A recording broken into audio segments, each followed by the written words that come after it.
Master Das Vishwak Sen నటిస్తున్న తాజా చిత్రం మెకానిక్ రాకీ శరవేగంగా షూటింగ్ జరుపుకుంటోంది. ఈ సినిమాను రవితేజ ముల్లపురి డైరెక్ట్ చేస్తుండగా పూర్తి మాస్ యాక్షన్ ఎంటర్టైనర్ గా ఈ సినిమాను తెరకెక్కిస్తున్నారు. ఇక ఈ సినిమాలో విశ్వక్ సేన్ తన నటనతో మరోసారి అభిమానులను అలరించడం ఖాయమని మేకర్స్ ధీమా వ్యక్తం చేస్తున్నారు. కాగా ఇటీవల ఈ సినిమా రిలీజ్ డేట్ ను లాక్ చేశారు మేకర్స్. దీపావళి కానుకగా అక్టోబర్ 31న ఈ సినిమాను రిలీజ్ చేస్తున్నట్లు వారు వెల్లడించారు. దీంతో అభిమానులు ఈ సినిమా కోసం ఆసక్తిగా చూస్తున్నారు.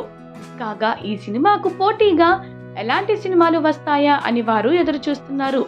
అయితే టాలీవుడ్ లో ప్రస్తుతం దీపావళి బరిలో రిలీజ్ అయ్యే సినిమాలు ఏవీ కూడా లేవనే చెప్పాలి. ఇప్పటికే పలు సినిమాలు తమ రిలీజ్ డేట్స్ ను అనౌన్స్ చేశారు. ఇక మరికొన్ని సినిమాలు చిత్రీకరణలో ఉండడంతో వాటి రిలీజ్ డేట్స్ ను ఇంకా అనౌన్స్ చేయలేదు. అయితే దీపావళి బరిలో తమిళ హీరో శివకార్తికేయన్ నటిస్తున్న అమరన్ సినిమా అక్టోబర్ 31న రిలీజ్ అవుతున్నా దాని ప్రభావం టాలీవుడ్ లో తక్కువనే చెప్పాలి. దీంతో ఇప్పటికైతే టాలీవుడ్ నుంచి దీపావళి రేస్ లో విశ్వక్ సేన్ మెకానిక్ రాకీ ఒక్కడే బరిలో దిగాడని చెప్పాలి.